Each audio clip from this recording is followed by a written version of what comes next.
She led us before in your experience. That's us experience of the non-ordinary, and there was so much content and so much interest that she is now doing part two. So, do you want some introduction or? Yeah, that's good. Okay, all right, good enough then. Okay. I'm here all the time. Sure. Okay, hi everybody. I'm really excited because I love hearing people's stories. I sound like Michelle, I know, but I do. I love to hear these. They're exciting to me. I think most people were here last time. I'm just going to kind of briefly go over really what the different states of consciousness are, the altered states or non-ordinary states, because I have a belief that everybody has these. And I know myself, I dismissed them as, oh, it's just my imagination for years and really missed the gifts that they were bringing me. So I just want to encourage everyone who chooses to give meaning to the experiences that you're having. And basically, altered states of consciousness are any mental state in which one's ordinary wakefulness, attention, or awareness is temporarily shifted in some way. And the line between ordinary and non-ordinary is different for every individual, depending on the sensitivity. Some of these mental states include hypnosis, meditation, hallucination, trance, being under the influence of psychedelics, breathwork, near-death experience, out-of-body experience, sensory deprivation, maybe Samuel's ice bath, I don't know about that one, spiritual possession, mystical or religious experiences, ecstatic dance, Amy, or the dream state. Or it might be the time when an artist might create art and later say, it was done through me. Or a writer might say, it doesn't seem like I wrote this. It was written through me. Some people have experiences of departed loved ones and feel the presence of the deceased. They may sense a smell or warmth of someone close to them, or just feel a very strong sense of their presence. They may have a visitation through a dream or other meaningful experiences. So I wanted to kind of give that overall umbrella for people who, like me, might have discounted or been dismissive of their own experiences. I've just found them to be very meaningful in my life. So I'm going to start off with one myself, and then I'll open it up to everyone. I had the following experience just after my son and I had a painful experience with the therapist. This was in 1995. The loss of my son I refer to was an estrangement that has lasted for years.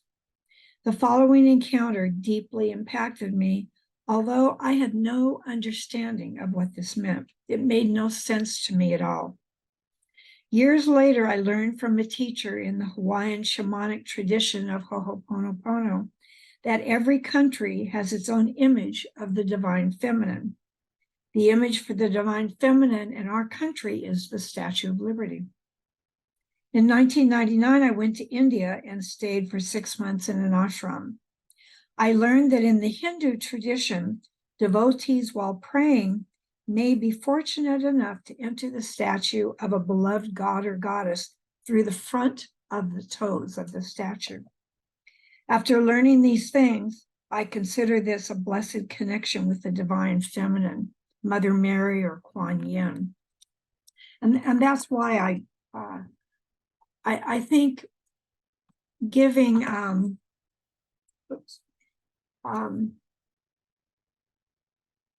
giving meaning, not being dismissive with our own experiences, can so enrich our lives, even if we don't understand them at the time. I am lying on my bed, and it is in the afternoon. Sunlight streams through the bedroom window, and I feel that my heart is breaking. I am sobbing, gut-wrenching sobs. A mother's anguish over the loss of her son, heartbreak.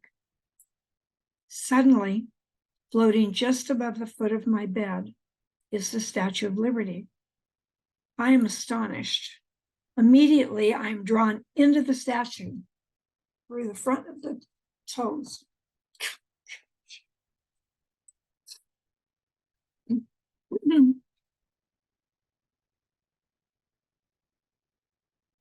Immediately, I am drawn into the statue through the front of the toes. I am unable to move except my eyes. Somehow, I am able to see the entire country through her eyes, every single person in our country. I don't know how long this lasts, but gradually, like the consistency of pudding, I slide out of her toes and am again on my bed.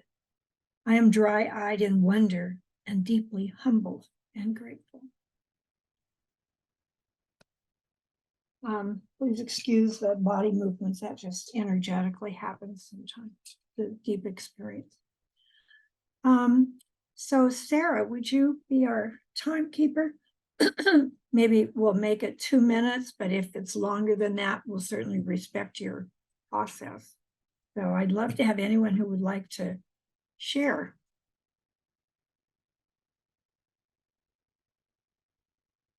Thomas Griggs. Thank you. Good morning. So growing up, I was not a religious kid, but for some reason, I said, if Jesus ever showed up to me, I've got a lot of questions. I'd love to talk with him. And then I ended up becoming a religion major, and I went to divinity school for a while. And I had that thought in the back of my mind, but still not being a deeply religious person. I learned to meditate in 71, and in 1975, I was 25 years old, and I was traveling cross country with my brother. And we were somewhere in the middle of the heartland, Kansas and Nebraska. I still to this day don't know where we were. Middle of the night, probably 3 a.m, but I don't know what time. And timeless time is important in this. And we were tired, so we stopped and threw our sleeping bags in a ditch by the side of the interstate and went to sleep. But a cop woke us up and said, you can't sleep here, but there's a rest area right down next stop. So we went down there, went to sleep. I woke up still not knowing where I was or what time it was. My brother was still asleep. So I got up on top of this picnic table to meditate. And in the middle of the meditation, unbidden, Jesus showed up. And I knew enough to test it to see if I was awake, and I could hear the traffic and I could feel the picnic table. And I'd never had an experience like this before, but it was unmistakable. My eyes were still closed, but I knew exactly who it was. So it wasn't lights and sound and all that. It was just, oh, I'm glad you're here because I have a lot of questions to ask you. So I asked him every question I could think of. Why do good people suffer? Does evil really exist? Are you really the Son of God? What's the deal on the Holy Trinity? And I just all these things that have been cooking in me all these years. And he answered every single question just so calmly, elegantly, and so completely. A lot of you've probably read Conversations with God or other things like that. Deeply satisfying answers. And I wasn't all that excited or anything. I just was curious. And so I asked everything I could think of. And finally, I ran out of questions. And so we said goodbye, and he took off to wherever he goes. And so I finished meditating, and a little while later, my brother woke up, and we got back in the car, and we started driving. Still don't know where I am. Still don't know what time it is. And I say, well, you'll never guess what just happened to me. And I told him, I said, Jesus just showed up, and I asked him all these questions. And my brother was beside himself. What did he say? What did he say? And I said, well, he said, and then as in moments went by, I forgot all the answers. I didn't remember any of the answers, but I was completely at peace. And I just said to my brother, Teddy, it doesn't matter. I mean, the point is, he's there. He's here. And every question has an answer. That's all you need to know. You don't need to know what the answers are. And to this day, he's still angry with me that I don't remember the answers. And to this day, I don't care. So that was one of my non-ordinary experiences, unbidden. Thank you. Thank you so much, Sean. Linda. You know, when I left the reporting world and I got involved in the therapy world, I was convinced that who I would counsel would be the unbalanced men that I would work with. So I remember having a lot of information come out, and I remember I got one guy and I thought, ooh, I don't like him at all. So it wasn't working. And I went to this meeting where we were working on our website. And then I had a download that changed my whole profession. And it was, you have to do couples. And I had never had any work with couples in my therapy experience. I think I did one, but I knew I had to do this. And that was 20 years ago. And somehow I just know what to say. And that was what I needed.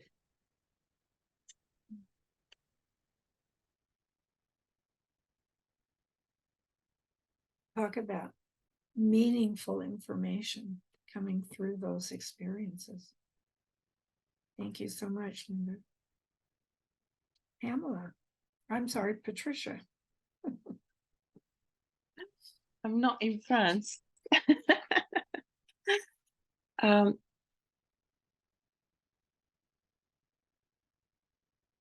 In the 80s, I was married with a journalist. I'm Caucasian who studied Spanish, so he was sent to El Salvador very often. We got used to it. I got used to it.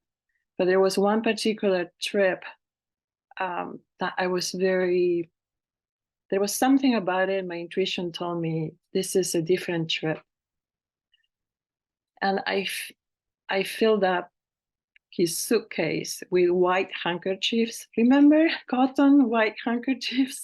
I filled his suitcase with them. And when I said goodbye to him, before he left for the airport, and I said, be careful. The news corporation can replace you very easily. And I came here for you, so please be careful. Oh, sure. Okay, and he asked me to start his car every other day so the battery will not die. So one day I started his car and I was listening to KNX radio. And all of a sudden I hear the voice of the reporter that my ex was working with. I could hear the shots, and he says, we are caught between the guerrillas and the military in El Salvador. And as I'm listening, I get this feeling, again, it comes from my stomach, go home. And I have this fight. No, I want to listen to the news. What's going on? Go home. And I do listen. I went like a robot. I went back home. As I'm going up the stairs, I hear the phone ringing. And it was my ex. Did you hear the news? And I said, yes. Okay, this happened 2 hours ago. We were turned journalists. We were caught in the crossfire between the military and the guerrillas. And he said, did you put a white handkerchief in my pocket, in my vest? He had a photographer's vest that has a lot of pockets. And I said, yes. And he said, okay. I tied it to the boom of the microphone because we heard that somebody was approaching us, and we had the camera gear and all that. And in those days, if they saw metal, they would shoot first because they would think they're guns. They were hiding on high grass, I forgot to say. So anyway, so with a boom, he waved, don't shoot, we are journalists. No dispare, periodistas. And it was the guerrillas. Oh, you idiots, what are you doing here? and I forgot to say, a few minutes before, one of the journalists was shot, and immediately he died. So the guerrillas escorted them to the main road and helped them escape. And some of the journalists had to carry the body of the dead journalist and went back to San Salvador. And so when he told me all this, I just could not believe it. And so it was just mere intuition that, thank God, I always follow.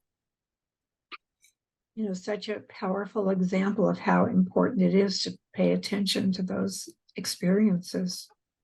Thank you so much, Patricia. I think Pamela was next. Oh, do you have your hand up, Pamela? After Diana, it's fine. Diana, go, and then I'll go. Thank you, Marigrace. Good. Diana? Okay. Well, that one brought up a memory for me. It was 1989, and it was probably about a month before Paul passed away. And I had to drive to the San Diego chapter of the Inside Edge, and it was decided that Lexi would go with me, and because it was 3:30 in the morning when I left, and I just suddenly grabbed another outfit out of my closet and threw it in the car. And Paul said, "Why are you taking extra clothes?" And I said, "I have no idea." So we got down. It started pouring as we got down to that San Onofre area. And in those days, we didn't have car phones or anything like that. And suddenly we had a flat tire. Luckily, Lexi had worked in a gas station, and she tried changing the tire and it didn't work. And she was just drenched, poor soul. And then finally she said, "Nope, I'm going to get this done." She went out, she changed the tire somehow. And we got there, and she was like a drowned rat. But, you know, I mean, we just these little things just prove to me almost every day that there's these hints that come, you know, that we can count on them, and that we need to hone our listening to our inner knowing and our authentic support that's always available. Yeah, thank you, Diana, for sure. So Pamela, and then I understand Bonnie Janowski's had her hand up. Okay. There was a moment, well, it wasn't a moment. It was a long time. I was just, I had so much unrest inside. And I kept, I mean, month after month, I would pray, I would make a poem, something. I want some rest. I want some peace. Where's the peace? Because I was going back and forth, New York, California, and there was no peace at that time for me in New York. There was no peace at the time for me in Los Angeles. And I want peace. I want peace. I happened to be in Carmel Valley, and I would pray, "Dear God, please give me some peace." And I had driven a motorcycle, Bultaca motorcycle, from New York to LA, and I had some amazing stories. But I was now up in the mountains north of Carmel Valley, and can I please have some peace? And I was telling people, do you have any idea how I can get some peace? And then one said, "Yeah, there's a monastery up the mountain. You just go up the mountain, and they'll be very nice, and they'll help you with some peace." So I took my Bultaca motorcycle, and going up this mountain, it was not a straight road. It was very, very, very curvy. But I got up, and these nuns, they looked at me with their mouth open. Who the hell arrives? This young lady in a motorcycle, and because they already knew the difficulty of that road, whatever. And but they prayed, they held me, but no, I didn't feel any peace at all. I couldn't figure out what the, so I said, well, maybe another time. But I kept saying, "God, could you please, I need some peace so I can be something, do something in this world, please. So I'm driving my Bultaco down back to the place in Carmel Valley, slowly enough, but I was making these turns, I could not see, and there was a van coming up the other side, and we went head on. My Bultaco went right into the van. My head went right into the glass of the van. And there was a moment, there was total white and total peace, completely. And I can always feel and see that. When I woke up in the hospital. How the hell somebody happened to be there to call to get an ambulance up this half mountain, I don't know, but they saved me or whatever. I had over 100 stitches all over my face because of the glass, here, and a big, I still have this line, which makes me smile every day. And, which you can't see unless you're here, you know, flashlight or something. And, so, from that point on, I had peace, no matter what craziness which is often, or unexpected things, which is often, and whatever, but there's that peace. And so that's a little story about a prayer and asking for something, but you don't really quite know what you ask for. It'll come, but it can be a big surprise, and it can be a huge blessing. That's it. Wow, thanks so much, Pamela. I think Bonnie Janofsky was next, and Amy. I've had several different experiences, and so I'll mention a few just briefly. But I remember when my mom became ill, the first thought that came to my mind was, I hope it's not ovarian cancer. And I'm not sure why I thought of that. Then it was. And I remember one time after she passed away, my father was screaming at me, and I came back over here and the phone rang, and I was just beside myself, and it was silence. And then I said, Mom, and it went click, whatever. But a couple that were more interesting. I had a cousin, unfortunately, who committed suicide in 1990. And it was very strange. And the night after or so, everything in my apartment was going, it wasn't an earthquake. It was just like all these little things were moving. And I thought, how odd.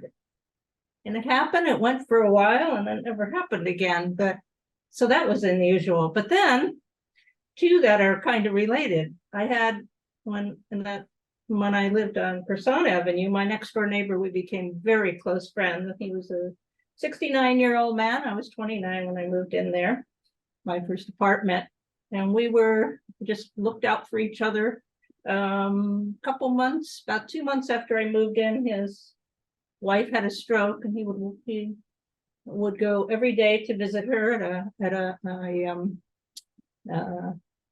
home, rehab center, a care center, and right on La Brea and Rosewood, or La Brea and Oakwood. And so we were very close. And one day I was driving home Fairfax, and I turned left on Rosewood because we lived just off Rosewood and Curson. And as I crossed each street, I felt like a car was going to come in a cross street and hit me. And I thought, that's odd. Then I get home, and the minute I get home, he tells me that his brother-in-law, who I knew, brother-in-law and the brother-in-law's wife owned that building, had been driving, and some kids were joyriding, and they came out of nowhere and killed him. And I thought, wow, so there's that. And another one involving him, oops, sorry, Joe. Another one involving him was, I went, let's see, I was at someone else's memorial, and I thought my neighbor, Aaron Hausfeld, was buried at that cemetery. And sure enough, I remember, I guess I went to the office and got a map.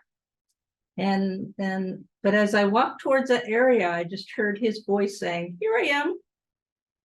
And I went right to, there it was. It just really felt like that he called me and said, here I am. He's grave there. A couple years later, I went to another memorial and I didn't experience that, but yeah, just kind of interesting. So more than we know. Thanks. Thank you so much, Bonnie. Amy and then Carol. Oh, great topic, Marigrace. So many. I went with when Diana said about the extra change of clothing. My mother was going through multiple myeloma in Utah, and we were leaving for an appointment. And I'm like, I'm going to grab a pair of change of clothing for her. I'd never done that before. And she fell as she got in the car, and they had her so medicated. And we were driving to the doctor's appointment. She got so sick in the car. She just like, all over herself, had to stop at a donut store. Being working in the restaurant business, I ran in the donut store. I said, can I please have some bar towels? Got the bar towels, cleaned her up, went to the appointment. They wouldn't see her because we were 15 minutes late. She couldn't even keep her eyes open. She was so drugged, and went home. But before we had left the driveway, I noticed on the tree that there was this huge swarm of bees on the branch. And I'm like, that's really odd. I'll have to call a beekeeper to get those. When I got back, there was also a bookmark and a book that someone had left with bees at the door. And I ended up having to call and pretend I was my sister in order to talk to her pain management doctor to get her off all of the opioids she was on, because they were really drugging her to death. And the bees, when I looked up the metaphor and the totem meaning of the bees, was all is for the queen bee. Everybody works for the queen bee. And I really felt that that's what the message was, is that we were supposed to be working for this woman, my mother, in order to save her life. Got her off opioids, got her off fentanyl patches. It was truly, and it was before this whole epidemic even was noticed, but paying attention to those signs along the way and heeding them, I feel really helped save her life. Yeah. So great topic, Marigrace. You are always being inundated with this. There's so many more, but thank you. Thank you so much, Amy. Carol, and then Lori. My story has to do with the death of my long-term partner. He used to do something that he would call a wonder walk, and that is he'd get a loaf of Wonder Bread and make a lot of sandwiches and take them down to the beach and give them away to the homeless. And for the 1-year anniversary of his death, I decided to do a wonder walk with a friend of mine, and we each made sandwiches, gave them away, but we had something else to do and didn't have the time to continue to give away all the sandwiches. So on my way home, I passed something that really caught my attention.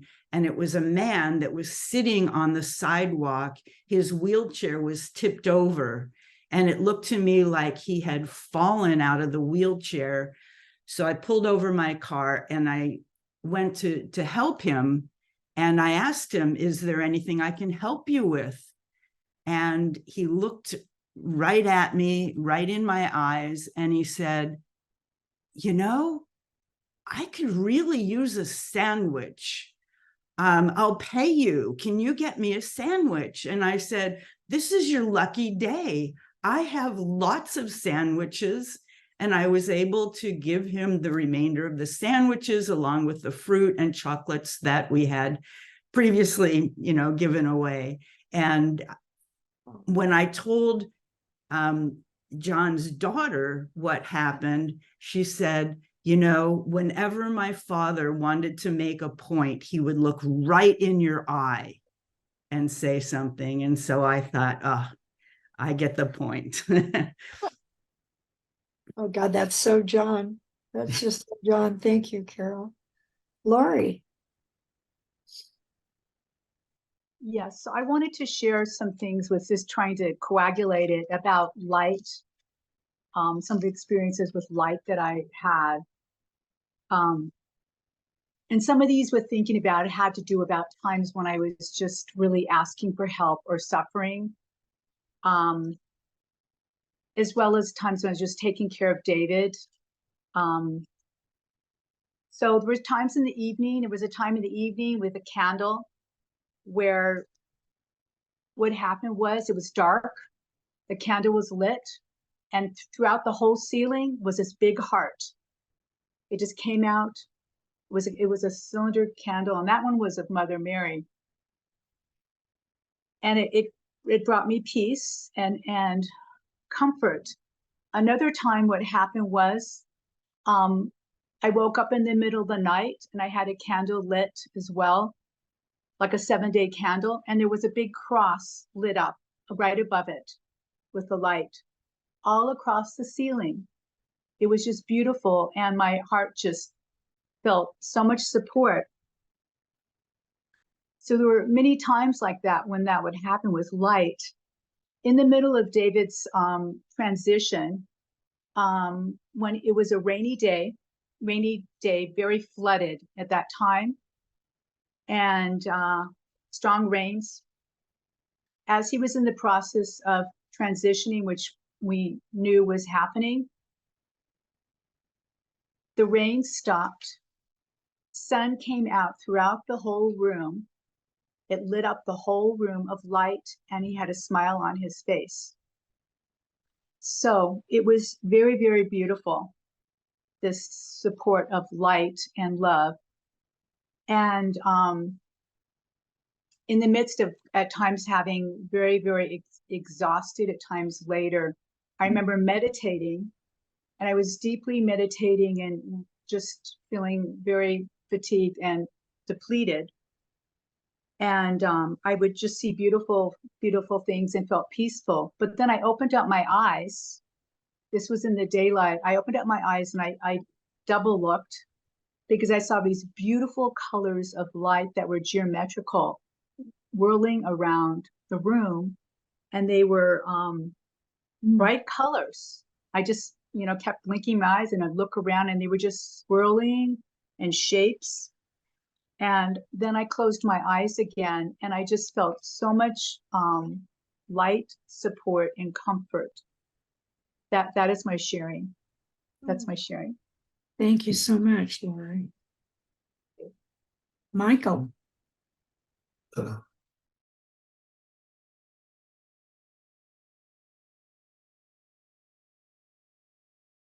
Unmute, Michael, unmute. I guess I'll be somewhat different than some of the others because I was confronted early on with a challenge that had to do with developing my first book property, and it had to do with telling a story. And I had been teaching a great deal of material about a program, and it was a program that a lot of people used to tell their own stories. A desktop publishing program. And of course, one of the things about that is that when you teach complicated material, it's all very, very complex. I taught classes that were very complex and people learned a lot of things, and there was awards on some of the classes and they went all around the world. And so that's one of the reasons there was great interest in my doing this book. And I knew that there was no way I could write a book that would be all so complicated that people would be overwhelmed by it. I had a very strong instinct that just throwing lots of material would be overwhelming. And I was looking around for a way, for some kind of indication that I could find something that, first of all, everybody understood, that would be intuitive, and that also that would be extremely condensed, that would be centered in a way that I could tell the story without resorting to massive amounts of data. And after looking around for a while, I was in the kitchen of our house and I saw the answer. And the answer was the recipe card in my wife's recipe file. And I pulled out a recipe card and I thought, well, you know, I could just take this recipe card and tell people the story of how to make interesting the effects with this desktop publishing program and do it all in a very small space in a very small intuitive way. And that's exactly what I did. It had never been done before. No one had ever thought to do something this small. And that's sort of it was an interesting challenge because, it's incidental that the book won a Best Book of the Year award at the end of the year because nobody, again, had never done anything like it. But it's just a meditation on the idea of what complexity and focus can bring and how much power there is in seeing things in a small way. Yeah. Thank you, Michael. Carolyn. Hello again. Well, two main things. Well, one time I went and I got a teaching job, a full-time teaching job at a Catholic school in inner city Brooklyn. And it was time for me to leave after my interview. And I was standing in the hallway and the bell rang and the girls were just floating around and chattering around. And I thought, why am I here? I did not have yet a teaching certificate or anything. Why am I here? And the answer just came, you're being prepared. I thought, okay. Then there was another time, 25 years ago, when it was coming up to Father's Day. And I said to and my father lived in Seattle. And so Father's Day is on a Sunday. And about Monday or Tuesday, I thought, you're not going to be needing to send a Father's Day card. And then the day before Father's Day, one of my brothers called up and said, well, he was in the hospital, got his hip replaced, woke him up, had his breakfast, said, here, Mr. Schmidt, here's your wheelchair. And boom, he was gone. And the most interesting one was I was renting a small little kind of home thing while I was in between relationships. And I got in my car one day and it was my car was kind of parked in an alley. And so there was nothing, beautiful around where I was. And I remember there was a big pole with a light on it and there were wires and so on for communication, etc. And I was sitting in this just really boring place in my car before I started it. And suddenly I totally got that everything is one. It was kind of an of course. I've never been back there again, but it was really neat to have that experience. Okay. Cool. Thank you, Carolyn. Sounds like an epiphany. Unexpected. Martha, and then after that, Brooke. Thanks. And I think I saw Lisa had her hand up earlier, but okay, about 4 years ago, my husband and I were thinking, let's get away. Where should we go this year? Let's do a little vacation or something. And I told him, I kind of feel like going to the Midwest where my mom was from. I'd never been there. And I thought it just sounded kind of interesting. And he said, okay. So I sat around thinking about, okay, what are we going to do? Where should we go? And I heard something fall down in the living room. So I went in the living room, and this picture of my grandmother was on the floor, and she was a young woman in the picture. And I picked it up. It was very light. It was kind of crazy that it fell off the wall. There was no reason for it. It's never fallen off before or since. And I just sort of looked at it and said, "What are you thinking, Grandma?" And I put her back on there. And I decided to go on kind of this kind of do my grandmother's walk, from the little town she was born in Missouri, and then where she was raised in Nebraska, and then went to the grandparents' farm in Kansas. We did a thing in it. But along the way, in learning her timeline, really, and feeling like I kind of got to know her and what her life kind of looked like. I should say she was not a nice woman, and she died at 93, and like nobody missed her. I mean, our whole family knew her really well, and she just wasn't, she was mean. She would say hurtful things, and my parents would say, "Yeah, she's depressed." So, but I got to know her when I did that. And I figured out that by the time she was in her 30s, she had lost the man she loved, which was a boyfriend who died before they could get married. Her beloved brother, her only sibling, who was her buddy. Then her father dropped dead. And then she lost her first child, her only son. He was stillborn.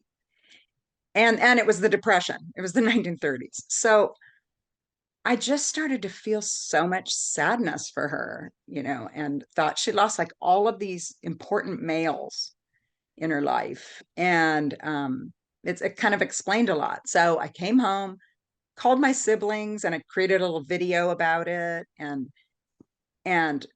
I felt like my heart grew a couple sizes for her. And I had so much sympathy for her.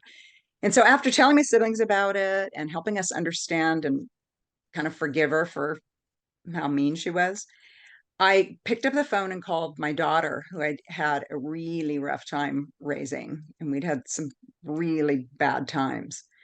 And I called and apologized to her for not knowing what to do, how to handle things, and apologized for things I didn't do and things I did. And she was sobbing on the other end, and I was sobbing, and she said, "I've waited my whole life to hear that."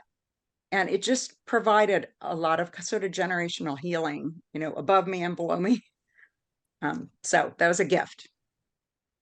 What a gift. It's beautiful. Brooke and then Lisa.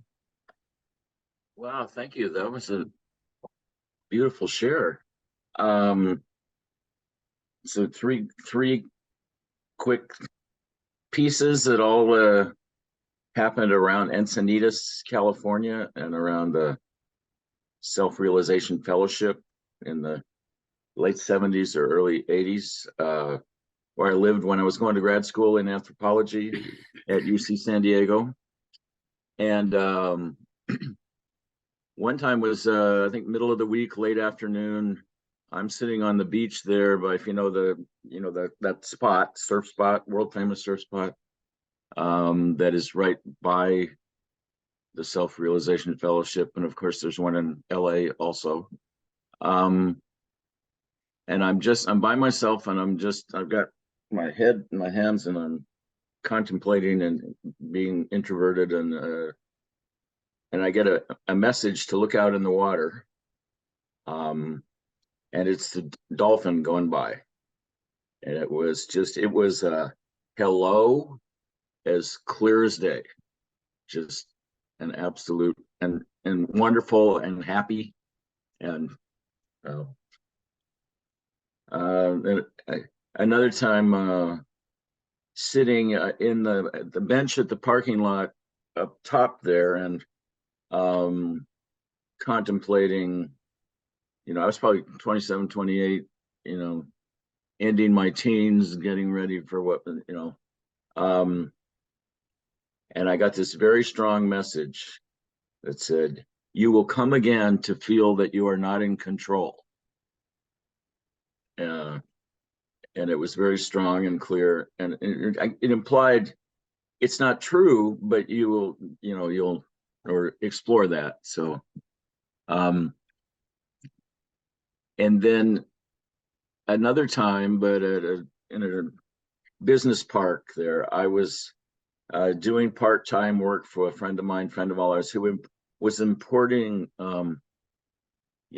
Balinese clothing. And we were basically sort of there were about 10 of us, part-time jobs who were packing and shipping and, working 6 hours a day, 3 days a week, and sarongs, beautiful sarongs that are so useful.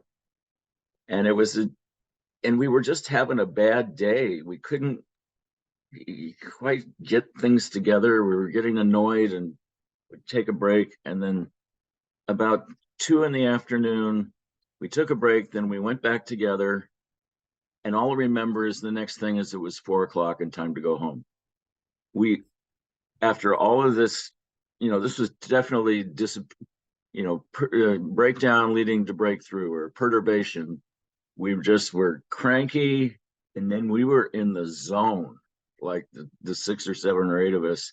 And I'm the kid, we came out, time was up, and we were sitting outside on the lawn laughing at how smooth that had become. So it was a wonderful time. Thank you. It's so interesting, being in the zone. Yeah, thank you. Lisa, you had your hand up? You didn't? Okay, someone told me you did. Paul.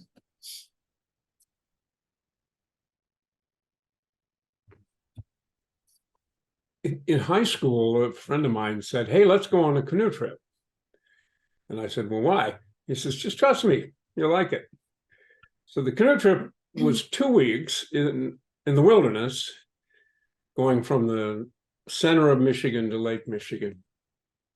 And this quote that I've always loved by John O'Donohue, that I would love to live like a river flows, surprised by its own unfolding. I've always loved that. And I realized that's what we did. We were 2 weeks on the river, just the 2 of us. We had enough food for 2 weeks in the canoe. And every day the landscape changed. Every day was different. We had thunderstorms, we had lightning, and we had this beautiful flow of nature just took over our consciousness. And the whole time we were in an altered state. It was so joyful, so beautiful. And, the contrast when we arrived in Manistee, which is a city on Lake Michigan at the end of our paddle, people seemed so distracted, so in a hurry to do nothing. And I'll never forget that. It's changed my life. So beautiful, Paul. Thank you. We have time for about one more. We have a couple minutes. Is there anyone else? Neater.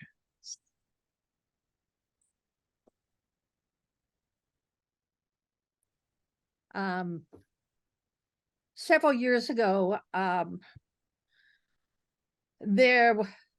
had symptoms that indicated I might have cancer. And I was so I went to my doctor, and she said, "Let's start the test." And we started doing all these tests, and they could never really determine that I had cancer. I went to all kinds of doctors, and it was very tiresome, and it was very scary. And finally, somebody said, "There's an old doctor in Pasadena, and he's retiring, but he is very much," do you remember the TV show House? He's very much like the guy in House. He diagnoses, and that's all he does. And they say, "You should go see him."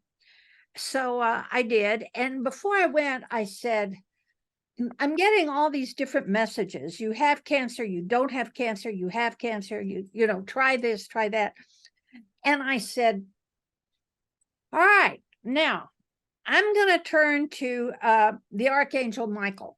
And I'm going to say, when it's time to listen and do the right thing, I'd like you to show up. And he hadn't showed up. And I went to this guy's office, and the guy gave me the news so bluntly and so straight. He just simply said, you should get your affairs in order. You probably have 6 months to live. And all of a sudden, Archangel Michael appeared behind him. And it was like that image of him fighting the dragon.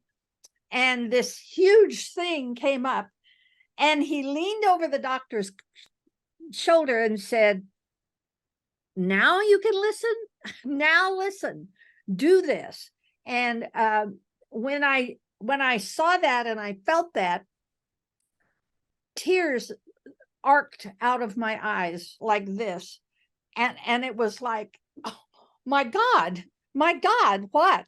And all of a sudden I wasn't afraid anymore, because I knew that it was going to be okay.